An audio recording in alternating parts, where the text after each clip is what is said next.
بسم اللہ الرحمن الرحیم۔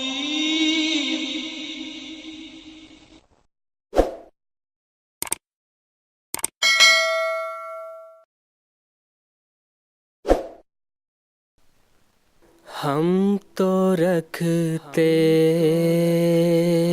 ہیں مسلمانوں کا دین، دل سے ہے خدا میں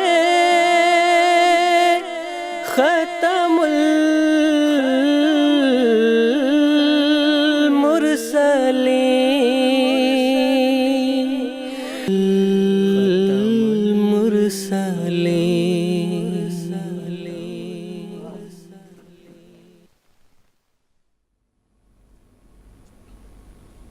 غیر احمدیوں سے جب بات ہوتی ہے تو وہ یہ سوال کرتے ہیں کہ یہ حضرت مسیح موعود علیہ السلام کی ملفوظات جلد 4 صفحہ 136 سے عبارت کا سوال ہے۔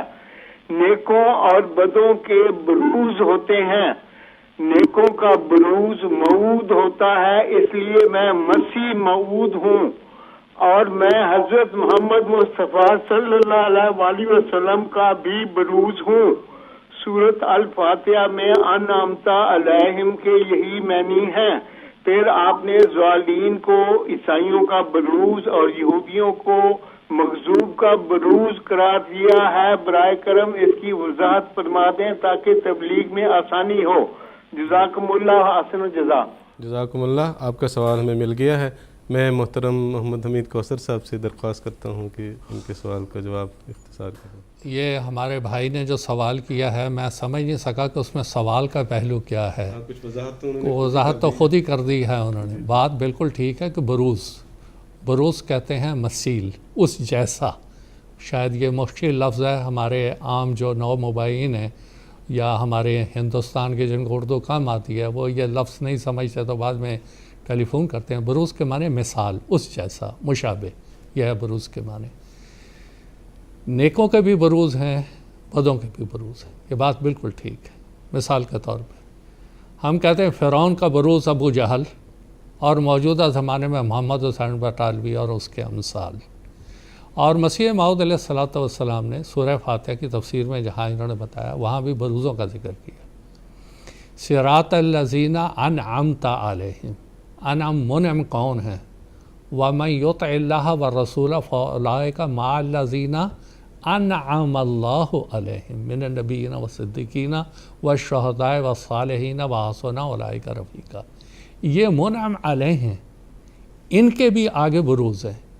اب نبی کے لیے شرط لگا دی، جو اللہ اور محمد صلی اللہ علیہ وسلم کا مطیع ہوگا وہ نبی ہوگا آئندہ امت محمدیہ میں، اس کے بغیر امت محمدیہ میں نبی نہیں ہوگا۔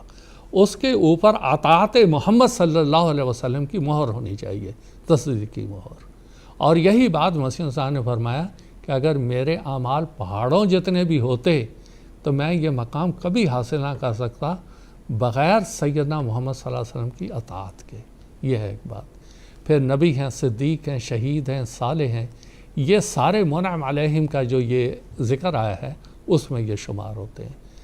اب جو یہود اور نصارہ، یہ تو ساری تفسیروں میں بھی لکھا ہوا ہے، وَلَضَّالِّينَ سے مراد عیسائی ہیں اور مغضوب علیہم سے مراد یہود ہیں، یہ سارے یہ تسلیم کرتے ہیں۔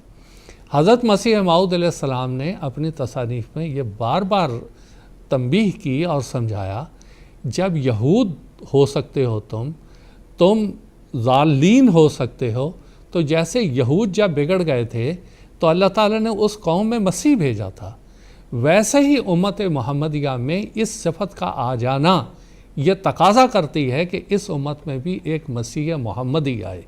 اور حضور صلی اللہ علیہ وسلم نے بھی اس کی تفصیل بیان کی حدیث میں، یاتی علی امتی کما عطا علی بنی اسرائیل حذو النعل بالنعل۔ آپ نے مثال دی جوتی کی جوتی سے تشبیہ کے ساتھ۔